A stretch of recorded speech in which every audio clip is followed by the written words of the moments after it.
তাঁবুতে আমরা প্রায় 350 থেকে 400 হাজি আছি। সবগুলি বাংলাদেশি, সবগুলি একই কাফেলার।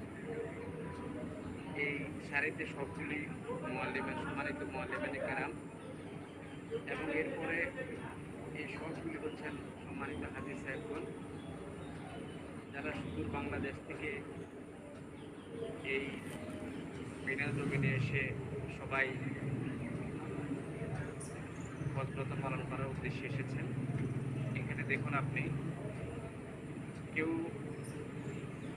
কেউ কালো, কেউ সাদা, কেউ ছোট, কেউ বড়, কিন্তু যে যাই হোক সবার মুখে একই ধ্বনি যে লাব্বাইক আল্লাহুম্মা লাব্বাইক, লাব্বাইক লা শারীকা লাকা লাব্বাইক ইন্নাল হামদা ওয়ান নি'মাতা লাকা ওয়াল মুলক লা শারীকা লাক।